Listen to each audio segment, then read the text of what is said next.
ಕಾಂಗ್ರೆಸ್ ಸಂಸದ ರಾಹುಲ್ ಗಾಂಧಿಯವರ ವೋಟ್ ಚೋರಿ ಆರೋಪಗಳ ಸಾಲು ಮುಂದುವರೆದಿದೆ. 2024ರ ವಿಧಾನಸಭಾ ಚುನಾವಣೆ ವೇಳೆ ಹರಿಯಾಣದಲ್ಲಿ ಬರೋಬ್ಬರಿ 25 ಲಕ್ಷ ಮತಗಳು ಕಳ್ಳತನ ಆಗಿದೆ ಎಂದು ಹೊಸ ಬಾಂಬ್ ಸಿಡಿಸಿದ್ದಾರೆ. ದೆಹಲಿ ಎಐಸಿಸಿ ಕಚೇರಿಯಲ್ಲಿ ನಡೆದ ಸುದ್ದಿಗೋಷ್ಠಿಯಲ್ಲಿ ರಾಹುಲ್ ಗಾಂಧಿ ಗಂಭೀರ ಆರೋಪ ಮಾಡಿದ್ದಾರೆ.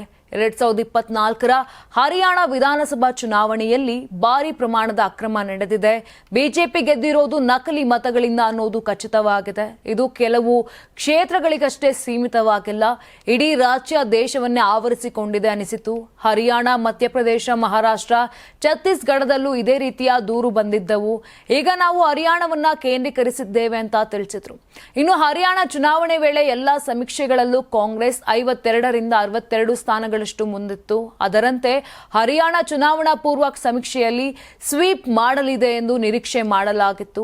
ಆದರೆ ಫಲಿತಾಂಶ ಸಂಪೂರ್ಣ ವಿಭಿನ್ನವಾಗಿತ್ತು. ಹರಿಯಾಣದಲ್ಲಿ ಫಸ್ಟ್ ಟೈಮ್ ಅಂಚೆ ಮತಗಳು ಮತ್ತು ಸಾಮಾನ್ಯ ಮತಗಳಲ್ಲಿ ವ್ಯತ್ಯಾಸ ಆಗಿರುವುದು ಕಂಡು ಬಂದಿದೆ. ಕಾಂಗ್ರೆಸ್ ಕೇವಲ 22,779 ಮತಗಳಿಂದ ಸೋತಿದೆ. ಆದರೆ ಒಟ್ಟು 1.18 ಲಕ್ಷ ಮತಗಳು ವ್ಯತ್ಯಾಸ ಇದೆ. ಹರಿಯಾಣದಲ್ಲಿ 25 ಲಕ್ಷ ಮತ ಕಳ್ಳತನ ನಡೆದಿದೆ. ಶೇಕಡಾ 12.5ರಷ್ಟು ನಕಲಿ ಮತಗಳು, 93,000 ವಿಳಾಸಗಳು ಅಮಾನ್ಯವಾದವುಗಳು ಅಂತ ದಾಖಲೆ ಸಮೇತ ಮಾಹಿತಿಯನ್ನ ಕೊಟ್ಟರು. ಇನ್ನು ಒಂದೇ ಗುರುತಿನಲ್ಲಿ ಹಲವು ಮತಗಳನ್ನು ಚಲಾಯಿಸಲು ನಕಲಿ ಫೋಟೋಗಳನ್ನು ಬಳಸಲಾಗಿದೆ. ಹರಿಯಾಣ ಚುನಾವಣೆಯ 2 ಕೋಟಿ ಮತಗಳಲ್ಲಿ 25 ಲಕ್ಷ ಮತಗಳು ಕಳ್ಳತನವಾಗಿದೆ. ಪ್ರತಿ 8 ಮತದಾರರಲ್ಲಿ 1 ಮತ ನಕಲಿಯಾಗಿದೆ.